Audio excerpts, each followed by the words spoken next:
Right, so what we've got here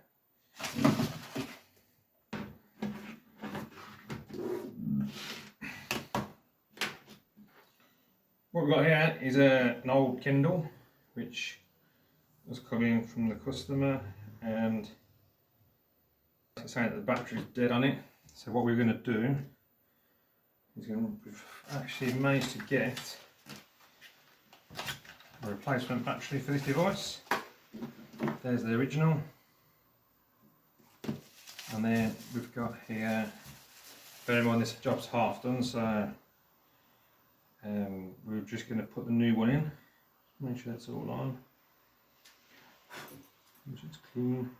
See the contacts there. Obviously there's no separate connectors for this, it's just purely screwing. So we put that on there,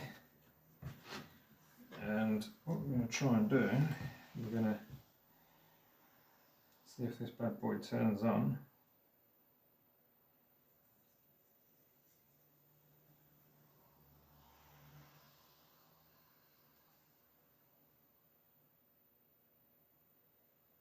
And there you go. Happy days.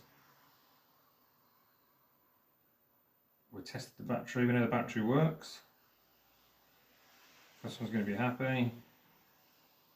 Just got to screw that bad boy in, put the case back on, and that's that job done.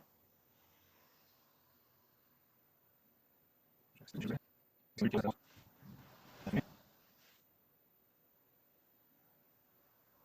things take a while, don't they? And there you have it. It is now all done.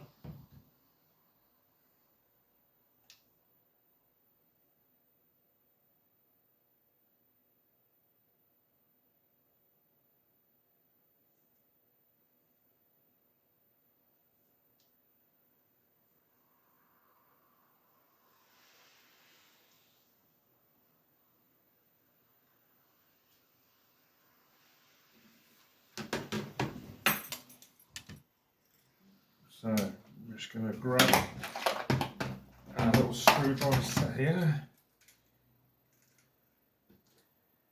and then I've already turned it off before I disconnected the battery. If we just very carefully screw this baby back together.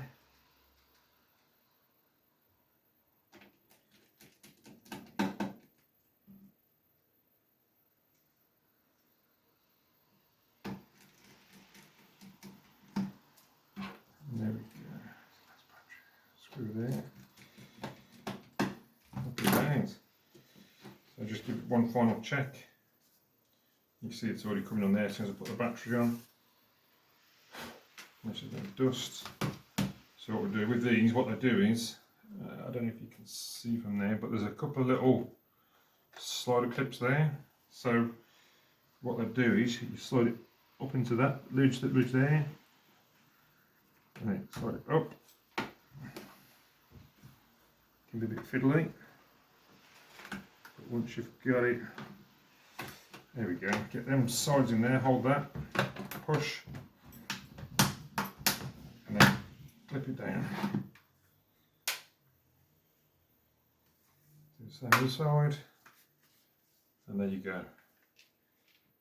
Kindle up and running. Battery's quite low, so what I'll do is I'll put this on charge for the customer now. Make sure it's fully charged before it goes back, and then it holds its charge. But there we go. Working Kindle.